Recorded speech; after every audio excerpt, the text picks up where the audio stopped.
Հագուստի նախագծման գրքի առաջի բաժինը, ես ուզում եմ ձեր հետ կիսվել երբեմն այդպիսի օգտակարություններով, այն խոսում է այն մասին, թե ինչի համար ենք մենք սովորում հագուստի նախագծումը, եւ ես ձեզ ասում թե ինչու պետք է հենց սովորեք առաջի էջից, առաջի նյութից, որովհետեւ այն ձեզ կդրավորի որպես մասնագետ, որպես կոնստրուկտոր։ Գործնական գիտելիքները ձեռք են բերվում գծագրի վրա աշխատելու ընթացքում։ Դա նշանակում է, որ դուք ոչ միայն աչքերով եք կարդում եւ անցնում, այլ նաեւ աշխատում եք ձեր ձեռքի մկաններով եւ միայն այդպես է հիմնավորվում դեր գիտելիքները։ Հագուստի նախագծումը կիրառական գիտություն է, որ զբաղվում է զանգվածային արտադրության համար հագուստի կոնստրուկցիաների նախագծմամբ։ Ընդհանրապես հագուստի նախագծումը որպես հաշվարկագրաֆիկական մեթոդ առաջացել է 20-րդ դարի սկզբին, երբ որ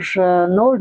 անհրաժեշտություն էր առաջացել։ Ավելի ճիշտ դա մի փոքր ավելի շուտ էլ կար, բայց ոչ այդքան մասսայական զբաղվում էին։ Նոր սկիզբը դրվել է 1840-ական թվականներին եւ արդեն սկսել են մշակել որպես հաշվարկագրաֆիկական մեթոդ 1900-1920 թվականներից